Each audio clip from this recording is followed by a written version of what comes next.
My name is Sri Meghana. I am studying in 8th English medium. ఇప్పుడు నేను చెప్పబోయే topic వచ్చేసి useful micro organisms and harmful micro organisms.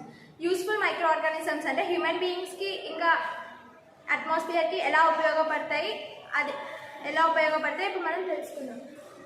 For example, making of curd with ingredients lukewarm milk, curd and buttermilk. In this buttermilk, bacteria like lactobacillus due to this milk converts into curd.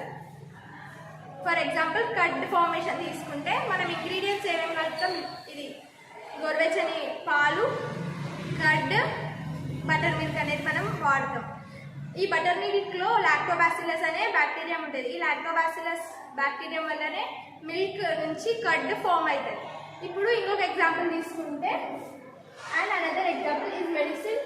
These medicines also made by microorganisms. Example, Penicillium rotatum is made by algae bacteria. Medicines కూడా ఇప్పుడు micro organism వల్లనే form అవుతుంది. ఎగ్జాంపుల్గా తీసుకుంటే Penicillium రొటేటమ్. ఈ Penicillium రొటేటమ్ అనేది algae bacteria నుంచి form అవుతుంది. ఇప్పుడు మనం హార్మ్ఫుల్ మైక్రో ఆర్గానిజమ్స్ గురించి తెలుసుకున్నాం. హార్మ్ఫుల్ మైక్రో ఆర్గానిజమ్స్ అంటే ఎన్విరాన్మెంటల్కి ఇంకా హ్యూమన్ బీయింగ్స్కి ఎలా హార్మ్ చేస్తాయి అనేది ఈ harmful microorganisms. Microorganism which cause diseases are called as pathogens. Microorganisms ఏవైతే డిసీజెస్ని స్ప్రెడ్ చేస్తాయో దాన్ని మనం ప్యాథోజన్స్ అంటాం. The microorganism plasmodium causes malaria. ఈ మైక్రో ఆర్గానిజం ప్లాస్మోడియం అనేది మనకి కలరా రావడానికి ఈ వస్తుంది. The female anopheles mosquito carries plasmodium and thus it is the vector. ఈ ఫీమేల్ అనాఫిలస్ మస్కిటో అనేది మనకి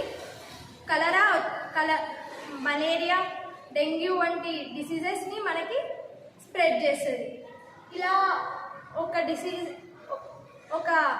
ఇలా మస్కిటో మనకి మలేరియా, డెంగ్యూ డిసీజెస్ని బ్రింగ్ చేసి మనకి స్ప్రెడ్ చేస్తుంది కాబట్టి దీన్ని మనం వెక్టార్ అంటాం. Thank you.